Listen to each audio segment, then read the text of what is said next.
I know that everyone is trying to hype you up. It's 2024. Get your goals locked in, dude. In reality, you know that you're just going to be jerking off in your room. Later this year, you're going to be jerking off in your room, all alone, lusting. You're going to be up and down. Let's just be real. Up and down on your goals. Like, you're going to be in the mix for a couple of days. Then you're going to binge drink and go and eat pizza and burgers with your friends.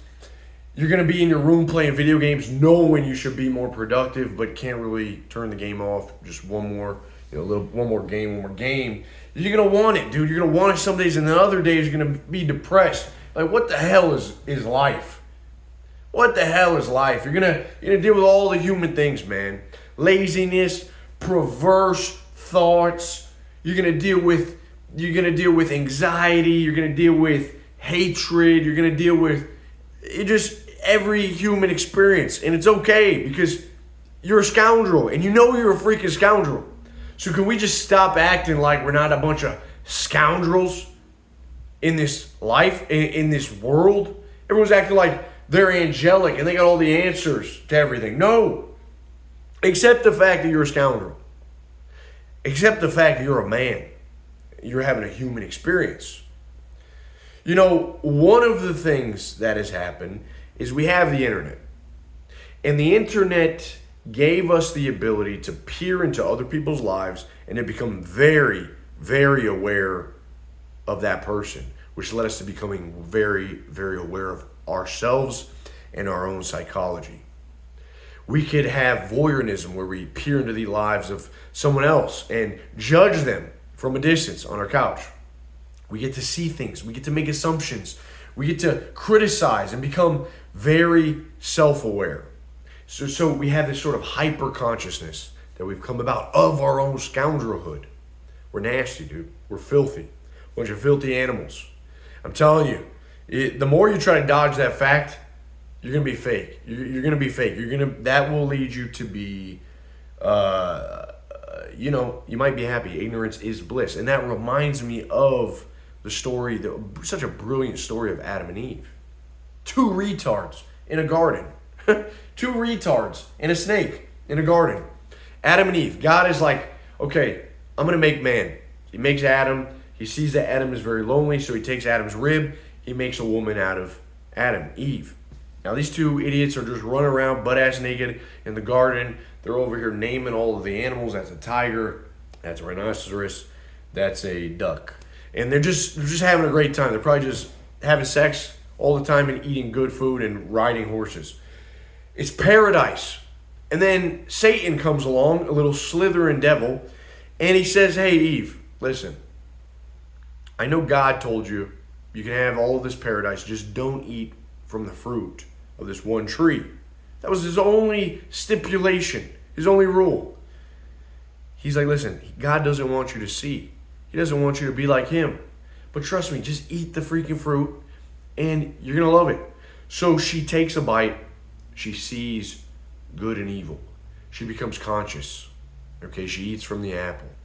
She says, Adam, baby, take a bite of this fruit. You're going to freaking love it. This is some good shit. Adam tries it. He's like, holy shit, we just disobeyed God. I can see everything. God shows up. He's like, listen, you retards. Why did you do that? And he kicks him out, makes him suffer forever. You know the story. Here's the thing. Here's the freaking thing, dude. Extreme hyper-consciousness might have been, let's just ask this question, it might have been a gigantic mistake. Consciousness and its consequences were a disaster for the human race. Fuck! Maybe so. Hyper-consciousness. Because when you become hyper-conscious, self-conscious, what happens is you begin to judge and you begin to fall into this, you're too aware of the answers to every question. The right side, the left side. It almost paralyzes you to do nothing. Hyper-consciousness makes you become nothing. When you're an idiot, when you're foolish, you're free to explore like a child. You're going to go out and explore every day. You're going to climb trees because there could be some freaking treasure on top of the tree. But when you become an adult, you're too smart for that nonsense. You're not going to climb trees. There ain't nothing up there anymore. There's no sights to be seen. There's no more places to explore on Earth. Everything's been done. Life is boring now. There's a way society has put you in this box, this cage, and you know it. And you abide by these certain rules. You're too conscious. You're conscious of your own faults, your own limits, your own scoundrelhood, your shortcomings, and you are paralyzed by this fact. And it's very easy these days to judge others for being the same way, to try to bring them down on your level, to not find happiness.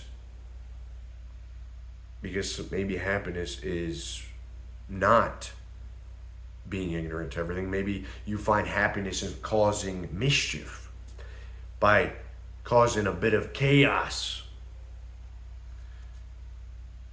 And so, what a thought. What a thought. There seems to be this thing where a lot of guys have become trolls. The troll is not right or wrong. It could be a sickness. There's the online troll, and the reason that you troll is because you think that you're so aware. You're hyper aware of yourself, of others, of their psychology, that you bring people down. If there's a modicum of hope, you rip that hope away. Because someone that hopes is just not seeing reality clearly enough. So you show them reality. Art is torn down into something perverse and nasty and without meaning. The stories lose the heroic structure. Something to fight for, to overcome good and evil. To fight for a cause, to rally behind something, to go on when there is no hope. Because in reality, we know there is no fucking hope, dude. And we know this. And we're pissed. We're real pissed. So we're going to cause some more destruction. We're going to be men. We're going to do what men do when they don't have good stories and good ideals and good heroes leading them. When they have nothing to fight for. So we fall into this consumer mindset, this sickly, we need more medicine, we need more sex. We're just going all around, dude, just trying to freaking, make something. Trying to make something of ourselves. Trying to find some sort of, peace and equanimity in our lives. So this is the point of the story where, listen, Adam and Eve really messed up. Okay, and they messed it up for everyone. So what's the answer? Well, the answer comes in the New Testament of the gospel. Jesus comes down. Now, this is a great story, and I never saw it like this. This is a great story. You don't have to be a religious to enjoy this story even in the slightest. Jesus comes down as this guy that is hyper-conscious. Okay, Jesus was super conscious.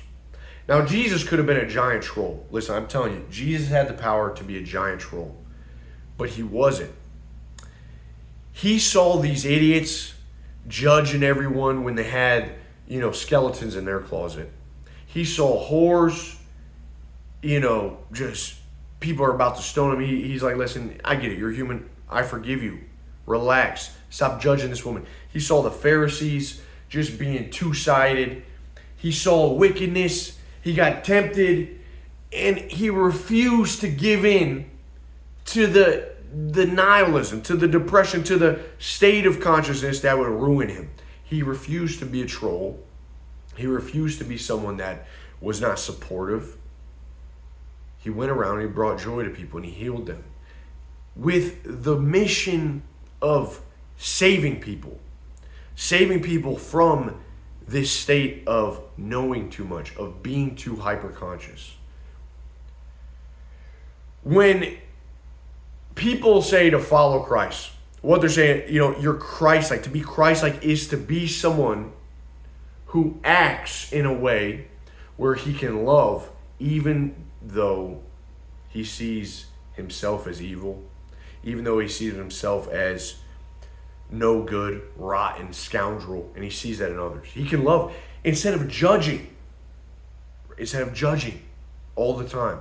You choose to see the good in others, which means that you acknowledge the good in yourself. He showed love. He chose to love. Okay? Which means that you choose to love instead of choosing to be this man that cannot love in this world. It's very easy not to love. Too much consciousness would make you paralyzed to take action because you would think about every risk and every consequence associated with that action. But Jesus came down and he said to have faith, small as a mustard seed. With that faith, you can move mountains. And so you begin to believe, and you didn't act just according to rationality, but there was irrationality now that entered your mind because of faith. Faith allowed you to take a leap. And you were setting aside a bit of this consciousness, an overwhelming consciousness that you have, and you were taking a leap of faith. You were closing that gap. You were choosing to become something in the face of seeing everything and all the ends and all the consequences. You were essentially being Christ-like, was ascending upwards. Choosing to. So I think that's an amazing story. I really do. I think what an incredible story that is.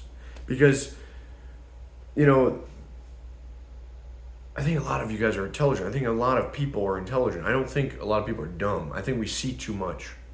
We see way too much. And by seeing too much, we do too little. We judge too much. We love too little. We don't have faith in ourselves. We doubt ourselves at every corner because we see too much. We don't take the risk. We don't think that we can handle the responsibility. So what is the answer going forward? Well, I really believe that it's to just accept yourself. But to accept yourself, you must be aware of yourself. You are aware of your scoundrelhood. Going into 2024, you're aware that you're not perfect, man. You're lazy. You're not motivated all the time. It's fine. That's natural, right? Like, maybe you don't have the biggest dreams or aspirations. That's okay. Sometimes you just need to try to get by and you need enough to eat for the day. Like, the best thing you can do is start by not judging so harshly, because then you don't have to judge yourself. Stop playing God, okay? Just because you see doesn't mean that you need to bring other people down and you can't stand for something. I think a lot of guys these days, we don't have a good story in our head, man. Like, we don't have a good story to replace. There's nothing to really, like, fill in that void that we've created by hyperconsciousness. And so, what are you going to do? What are you going to do? You're going to choose to be a dickhead? You're going to choose to just freaking keep bringing people down and bring yourself down and keep yourself at a lowly state? I've seen some intelligent dudes, hyper intelligent guys, man, that are just the laziest guys and the men of just inaction. They don't do anything. They're too aware of everything, man. They're too intelligent. You gotta be a bit of an idiot, okay? I think Dostoevsky, he said, the intelligent man can become nothing. He cannot become anything seriously. It is the fool who becomes anything. You kind of got to be a bit foolish, okay? You have to have that faith that you can. You know, if you really see it, man, there's a lot of reason to be sad. You better come up with a good reason to keep going. You should lift others up. You should encourage others, because they're going to lend that back to you. And by you encouraging others, you're encouraging yourself, man. Keep going, keep going. Or be a complete,